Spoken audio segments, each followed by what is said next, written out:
Hello, everybody. Welcome to the second class in the series of scientific computing from scratch Python and PyTorch workshop. So today we're going to talk about functions and objects, and we're going to build our first machine learning model from scratch. Okay, so first of all, let me introduce myself very briefly. So my name is Yuan Qing. I have a degree from Sichuan University, China, where I studied chemistry. And that's where I also self-taught how to code in Python, because I sort of realized that I was a horrible chemist. I couldn't do any experiment without messing it up, and there is really no way to redo it again if it's a wet lab experiment. I'm sure many of you are much more familiar with this concept than I am. And then after I self-taught myself how to code in Python, I transferred to the University of Michigan, where I got a degree in comparative literature. And now I am a PhD student in Memorial Sloan Kettering Cancer Center and Weill Cornell Medical College, working on using graph neural networks to model various aspects of drug discovery. All right, so that's pretty much me. And now we're gonna just, so first of all, I'm gonna share my screen.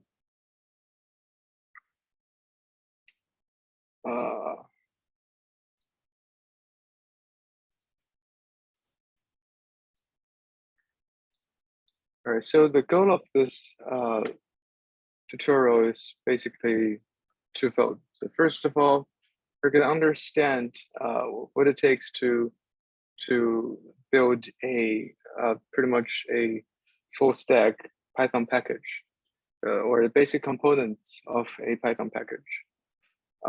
And in this process, we'll also learn how all of the tensor accelerating framework, including NumPy and Numba and PyTorch, which we're going to learn later, and TensorFlow and JAX, how everything in this class works.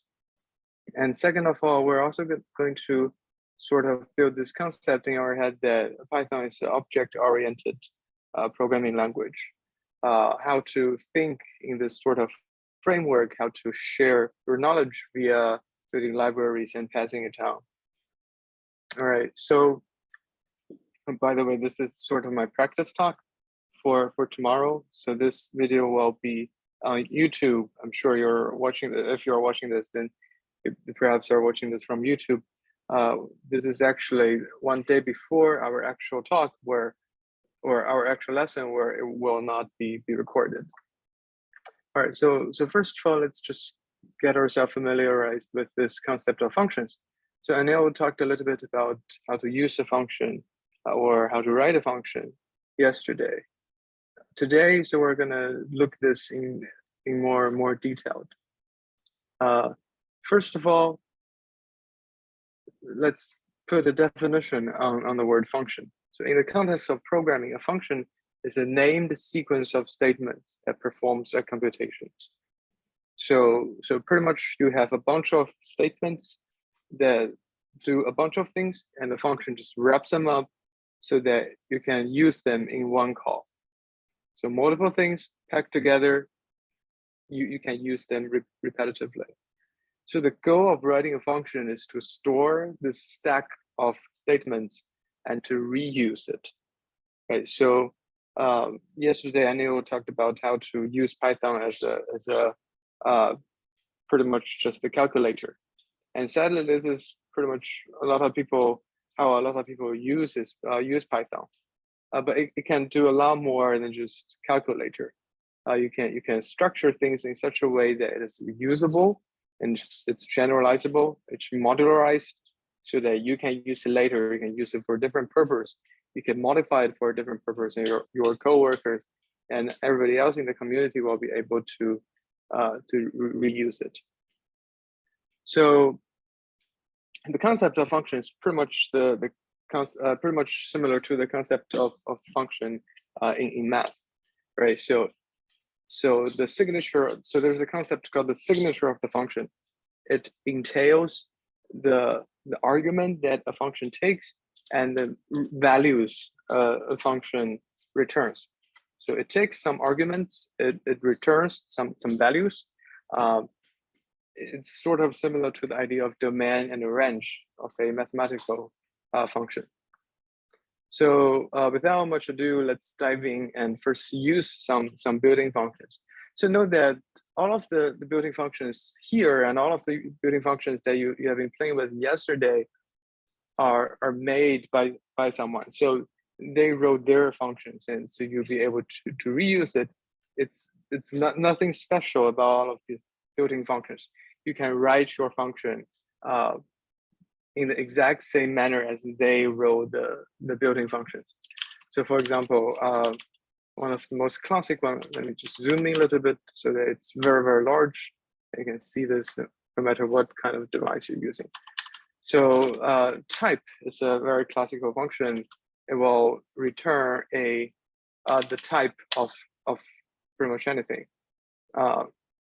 So if you give it an integer, it will tell you that the type is int. If you give it a string, then it will tell you that the type is string. If you give it a float, let's say float, right? So again, type is a function. So if you type of type, then it's going to say, oh, it says type, but the type itself, it's actually a function or a callable. Right. Another function that are quite ubiquitously used is the conversion function. So you can convert from a string to a integer if it is numerical. So for example, you can convert the string to an integer, and the type of this will be the integer, right? You can also vice versa convert a integer to a string. So you can just do this, and it will be a string with the quotation mark. And if you type this, it's going to tell you that it's a string. Okay, so there are also some very handy functions that are encoded or built in Python. For example, the max and min function. So the math function will tell you if you have a bunch of numbers, it will tell you which one of them is the largest. The min function, on the other hand, will tell you which one of them is the smallest. Right.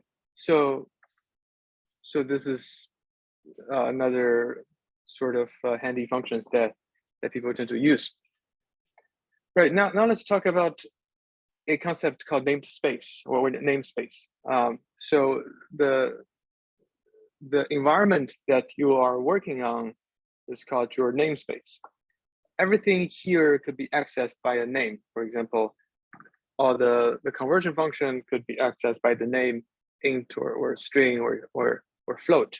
The max and min function could be accessed by the variable max, the variable min. So all of this is in your namespace. Now you can import something else into your namespace. For example, there are a lot of built-in packages that are not yet in your namespace, but you can import them so that they will be in your namespace. So for example, if you just type date, it won't tell you anything. But if you from datetime import date, then this date thing is now in your namespace. And you can call a function associated with it so that it will tell you today's date. Another quite useful package that you can import into your namespace is math function or math module. So you can just import math, and math will be in your namespace. So the idea of namespace is basically like a canvas or a table. You just put everything here and you do your operations. So here it will give you a little bit more advanced mathematical computations. Of course, like plus or minus is already in your namespace. You just like type like 2 minus 1 to be able to get the answer. But something a little bit more advanced, namely logarithm, you can access it under the math module, or the reverse of logarithm, which is exponential.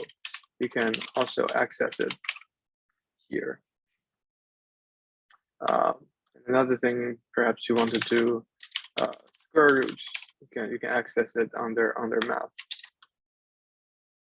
Now, if you import everything under the math module into your namespace, then you can just pretty much use all the functions without specifying the module. Right. Apart from math operations, we also have a bunch of statistics operations encoded in built-in Python modules. So if you import statistics, you'll realize that this is already in there. And you can do, for example, you can do statistics.mean. You could calculate the average of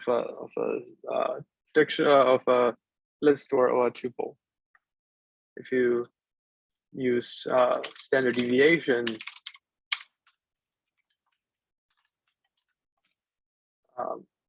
it will tell you the standard deviation of your data. Okay, now pretty much here we're still using Python as a calculator, right? But even in the calculator, sometimes you get to define, if you buy those kind of fancier, slightly more expensive calculators, it lets you to define your own sort of flow or your own function. Now let's try to define our own functions by just using this magical command called def. So for example, let's just try something real simple. You can define the sum of two numbers. You can redefine this, right, as just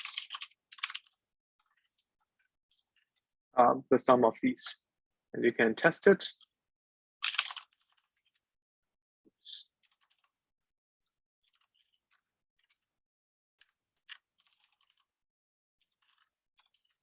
And test it, and this pretty much works just how exactly you would expect it to work.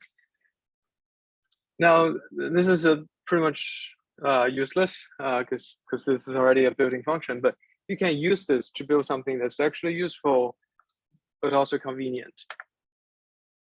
So for example, you can, like one thing I could never understand is the unit systems in the United States. So I can define this tiny little function to tell myself convert Celsius to Fahrenheit.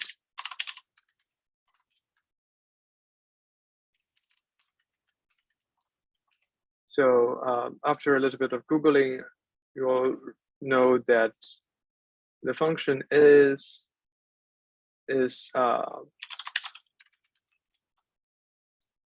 1.8 times your Celsius degree plus 32. So I can use this function whenever I want to give me the temperature in the format that Americans will understand. For example, if today's 25 Celsius degree, it'll be 77 in Fahrenheit. Now, a function can call other functions under the function. So one example would be, if you don't want this if you don't want this explicit statement in your Celsius to Fahrenheit conversion, you can define this as a linear transformation, right? You can define something like simple linear transformation. It takes the x and the k and the b, and it will just give you x times k plus b, right? And you can use this in your Celsius to Fahrenheit transformation and just say k equals 1.8 and b equals 32, and this will work just as fine. Now, one thing that's worth noting here is that you should break your functions into components like this whenever possible, so that one function does one thing and one thing only. The benefit of doing this, according to this kind of one function does one thing principle, is that it's easy to debug. So just make sure that the one function that does one thing works perfectly, and all of the functions that does one thing each works perfectly. Then when you glue them together to form a module or a sequence of more sophisticated transformations, you do not need to debug the entire thing all at once, right? For example, let's do something slightly more elaborate here. If you want to say, okay, let's still do this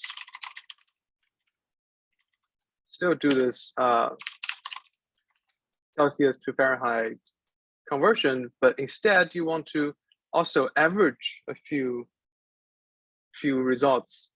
So for example, you just want to know the average temperature of tomorrow, the day after tomorrow, and the day following that. And you just use the list comprehension so that it will return a list of temperatures in Fahrenheit. And then you define another function beforehand that conduct the sort of average behavior. It's basically just the sum of that divided by how many elements there are.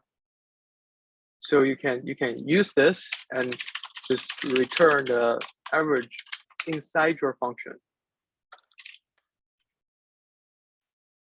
And let's say if tomorrow is 26, 27, 28, then you'll just be able to calculate the temperature in Fahrenheit and average it. Now, if somehow this breaks, perhaps it's a typo, perhaps it's a type error, etc., etc. If it in any way doesn't correspond to your expectation of how this algorithm should work, then you just debug these two functions separately and make sure that these two functions are bugless, at least in the domain of the space that you care about. And then you put them together and debug the whole thing. The opposite of that is what we call spaghetti code. You just try to write everything at once and it will be a nightmare to debug them. Okay, so this is the basic idea of functions. So when people write packages, and later when you write your own packages, you will be writing functions, of course, but you will also be writing your own objects. Now, this is a slightly more abstract idea, but Python is what's called a object-oriented programming language, meaning that everything in Python are objects. Even functions are objects.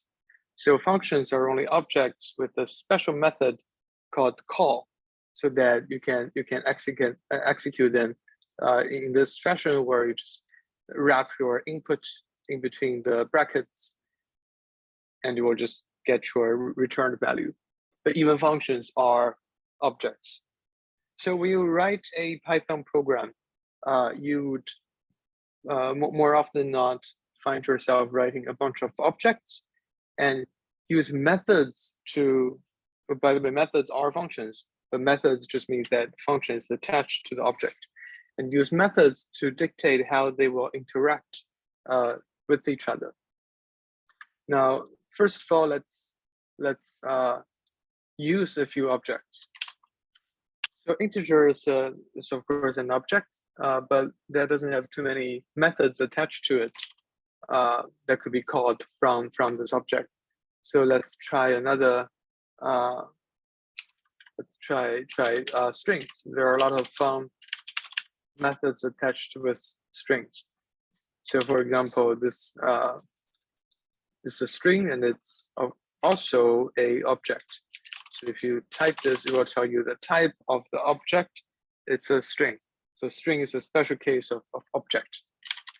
Now you can call the methods that are associated with this object. If you call scotch.upper, so this will be so this will be a method that's associated with this.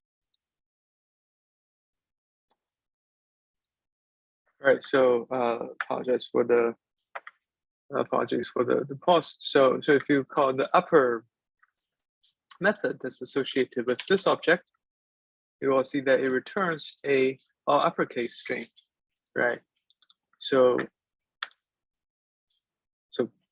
by the way, this method is also a attribute of this object. If you use this handy function named etc, meaning it has attribute, then you'd be able to see whether your object has this attribute, and in this case, it's a method.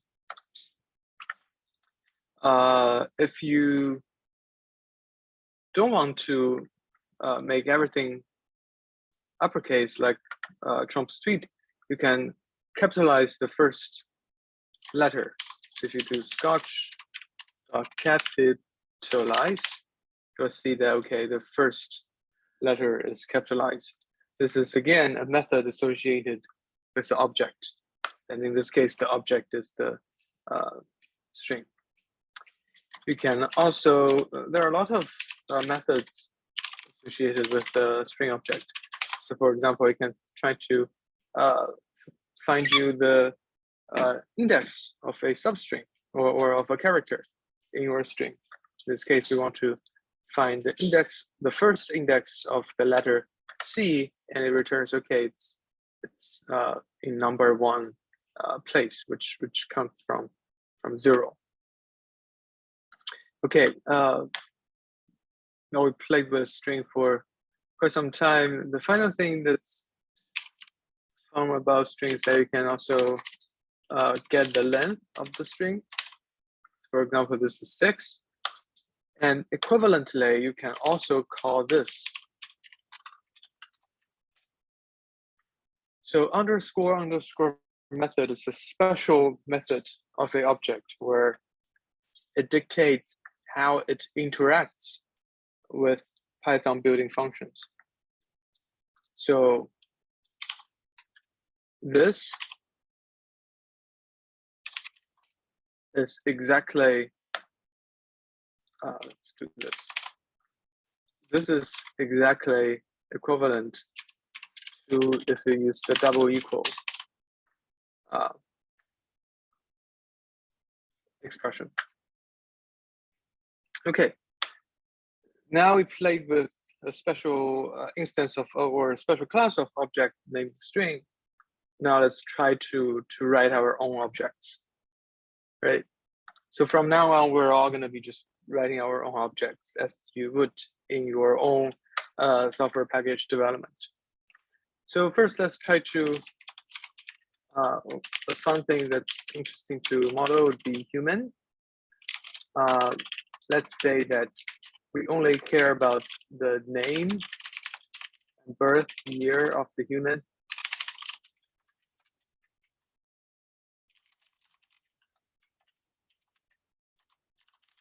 Okay, let me explain this tiny bit of code to you. So this init function is a special method reserved by all classes. This dictates how you would initialize the object, right? So if you just do this, actually let's make some noise.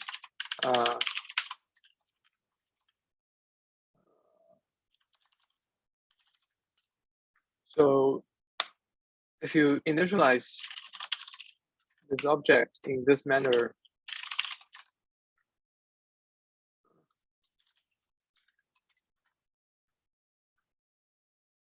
then whenever you initialize it, this function will be called. Another reserved thing is the first argument self. So the self argument is always reserved by the class definition. So the self refer to the object itself, right?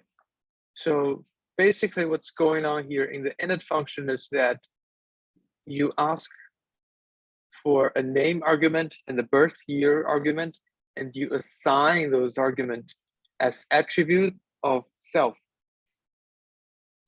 Now let's see what this does. So if you were to do some calculations with the attributes of the object, you can do something fun like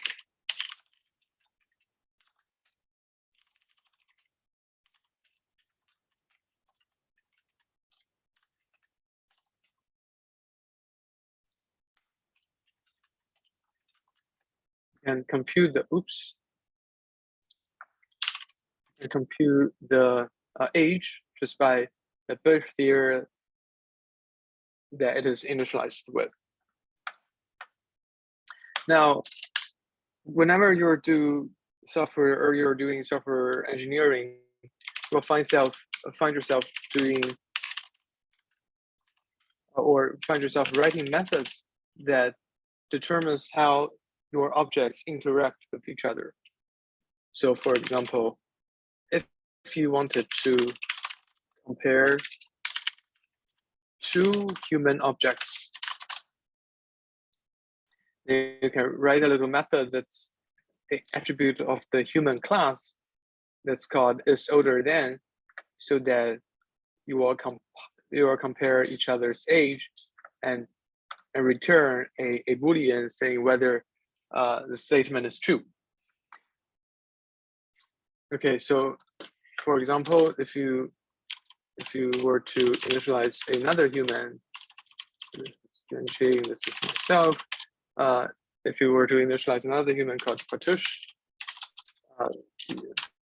yes, another human with the name Patush, and I actually don't know how he is. Let's say he was born in 1990. That looks about right.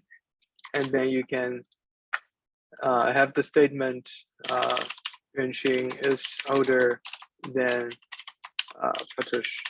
It's false. Sorry, I return this common mistake.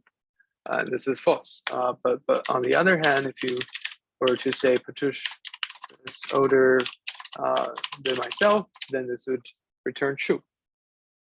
Now, of course, these are not the only functions that a human is capable of, but the point here is that when you are writing a little piece of program to model the interactions among humans or other objects, object in the physical sense, then you would write the attribute and the method in such a way that it corresponds to the methods and attribute that you care about, or it corresponds to the interactions among the objects that you care about. If you care about name, if you care about birth year of a human, then you would encode this as its attributes. If you care about, for example, the email address, then you could add another thing here that takes the email address. But actually, why don't we do that? So let's define a special case of human that's a lot more privileged than us. It's called human with email. So it will inherit from the human class. So every method and every attribute that a human has, a human with email will also have it. However, you can write more functions in this class. So for example, let's say set email.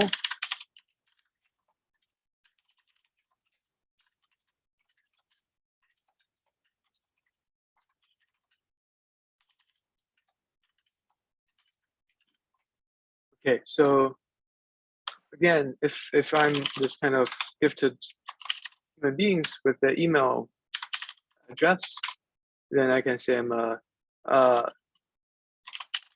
human with email. So we didn't rewrite the init method, so how you initialize it is going to be the same.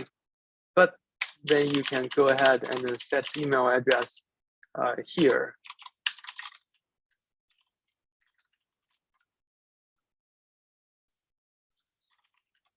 This is a common mistake. Always remember to have self as the first argument, and you will be able to get my email.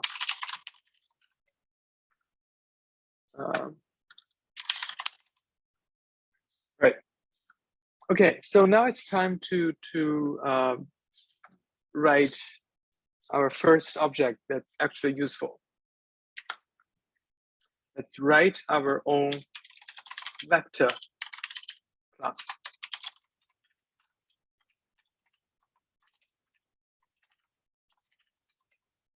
Okay, so yesterday, I'm pretty sure Anil told you that a vector act like a list. So what I'm gonna do here is wrap the list around another class called vector. And the data is expected to be a list. So we can even assert here, saying that assert data is actually a list. And then you can initialize your vector.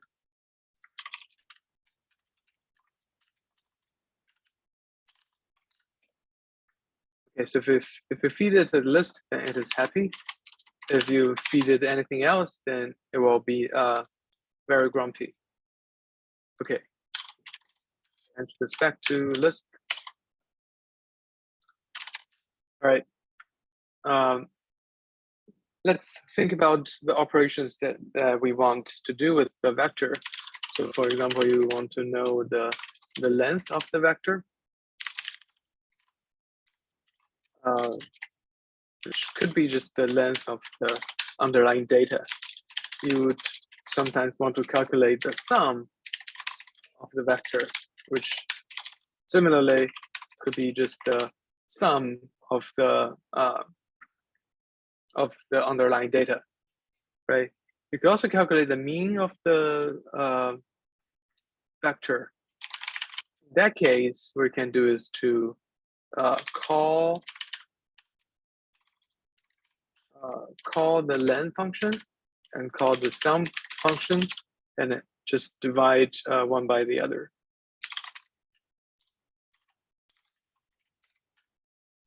All right. So let's try this out. So if you have this vector object,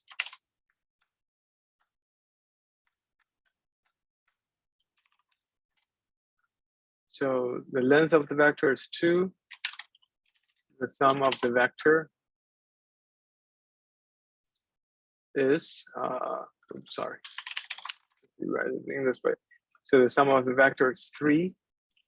The mean of the vector is 1.5.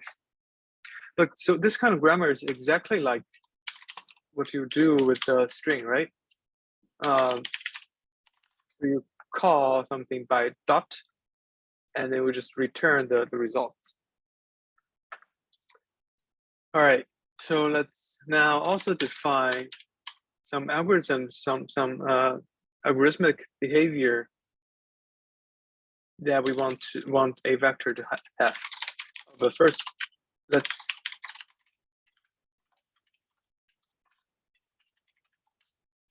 determine how we're going to print a vector. So, so this REPR function with underscores, again, this is reserved, will tell you how this is going to look like when you print it. So when you print it, it looks almost like a list. All right, now let's define some algebra for the vector class. So you could add another thing. Now this other thing could be simply a float.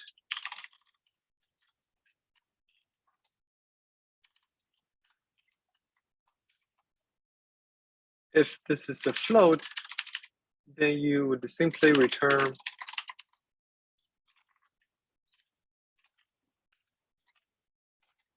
another vector where all elements in this vector are added by this float. Or if this is not a float, but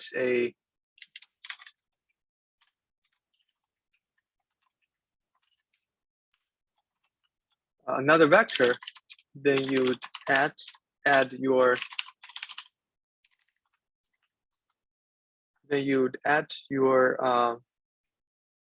all the elements in the two vectors together.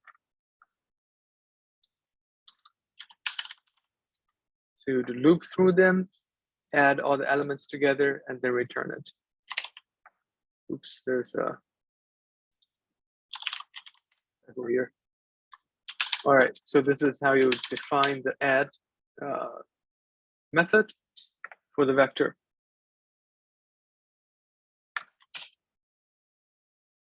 Now let's test it. Just add.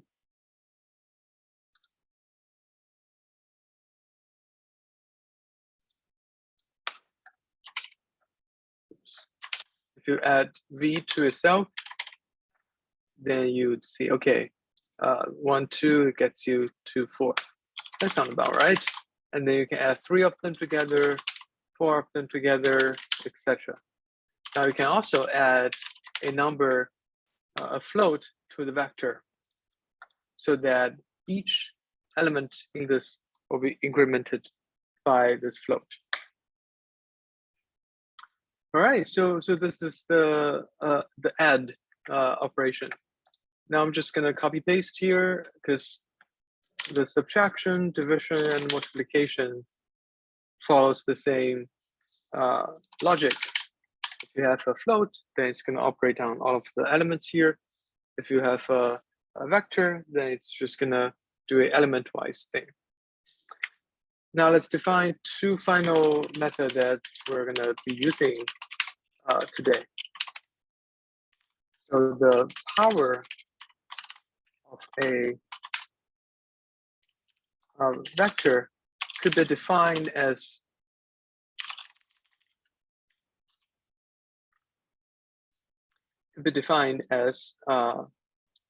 the element-wise operation. So you'd do, for example, if y is 2, then it's all of the elements in this vector squared. Now finally, there's a dot operation.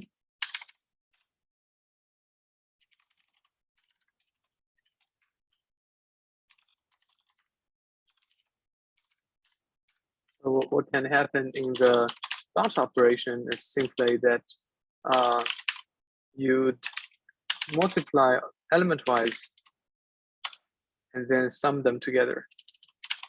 Or let's actually use the method that we just defined by ourselves. Okay, so if you let's do a v dot v, then it would give you a float. Right. So with this, we can do a lot more fun things with vectors. Now, this is of course very slow because you use Python to loop through all of the elements in the vector while you try to do operations on it. As Anil said yesterday, you always should use the packages, namely NumPy or PyTorch, other than trying to reinvent the wheel. But the practice here is to show you how a lot of the languages, a lot of the packages are written, and it behaves exactly the same way, except that it's slightly, or it's sometimes dramatically accelerated. Now with this, let's try to do a linear regression. So I sort of lied that we're gonna be doing machine learning today, but actually simple linear regression is pretty much already 90% of machine learning. Like more sophisticated algorithms, namely neural networks, it's just the stack of linear regression in different ways. Sometimes it's multiple linear regressions altogether. Sometimes it's multiple linear regressions sequentially, sandwiched by activation functions, etc.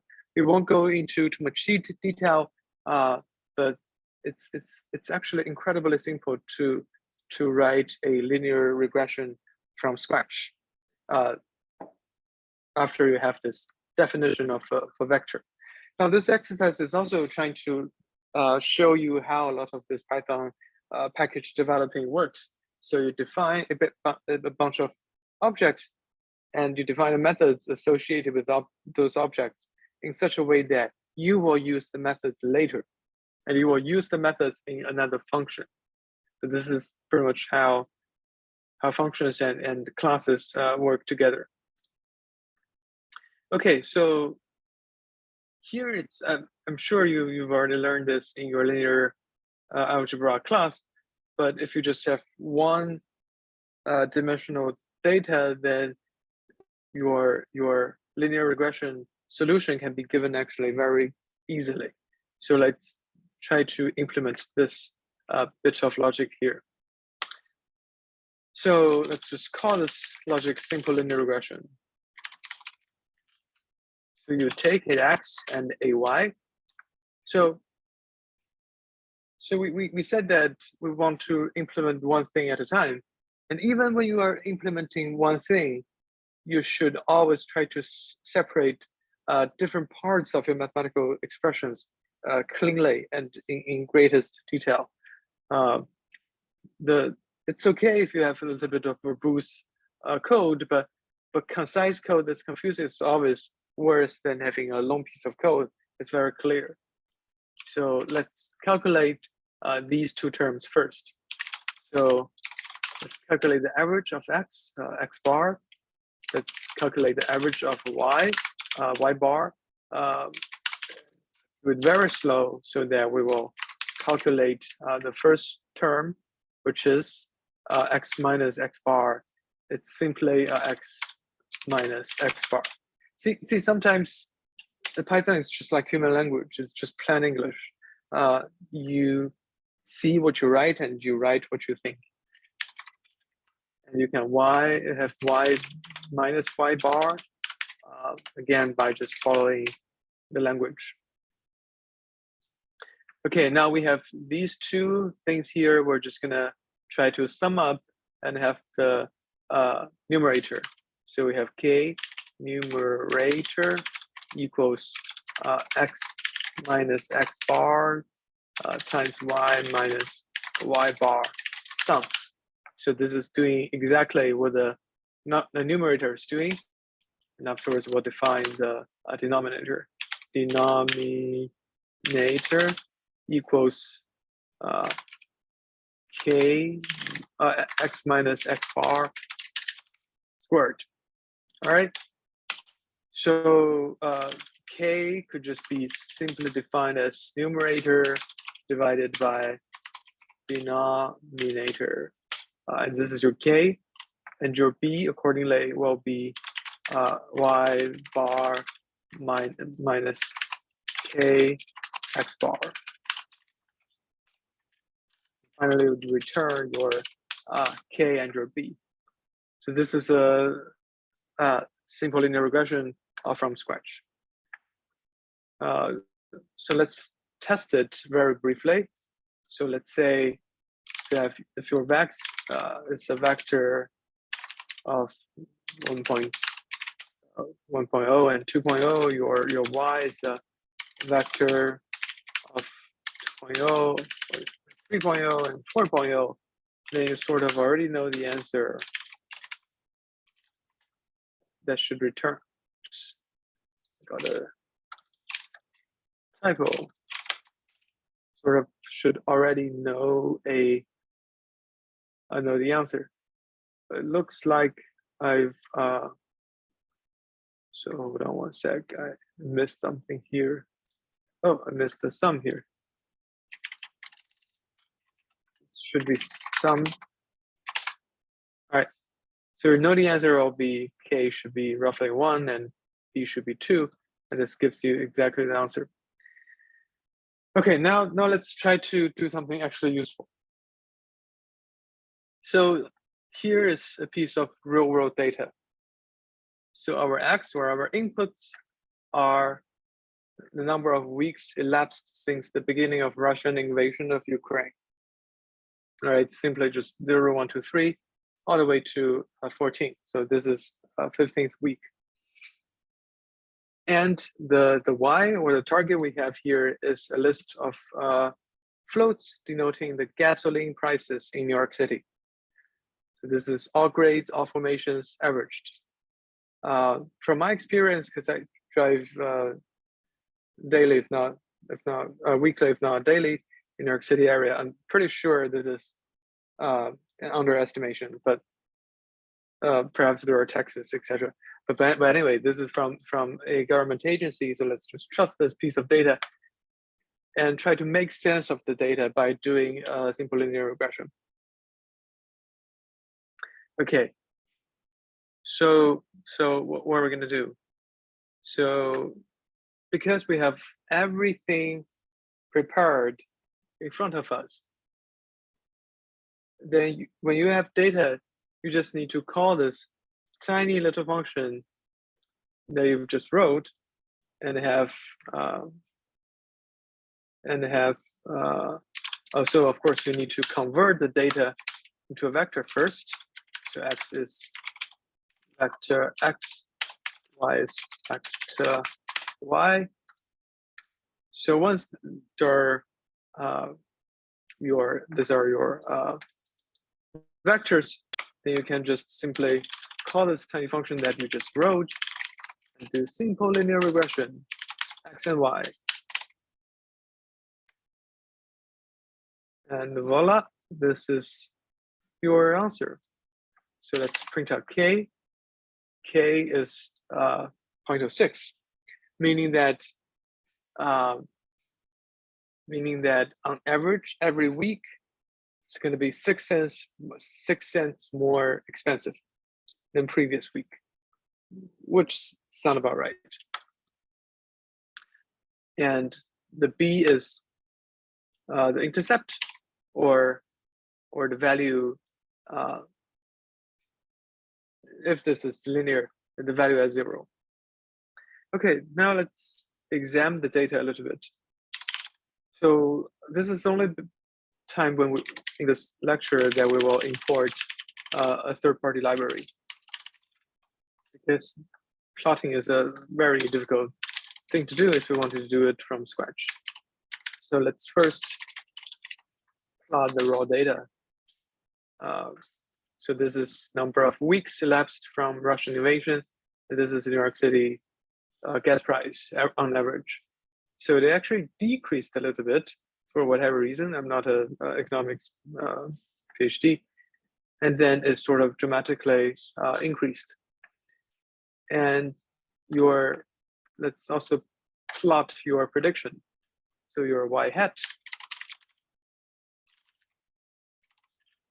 We can reuse the simple linear transformation, a function that we just defined a while ago, and have a prediction that's y hat, which is the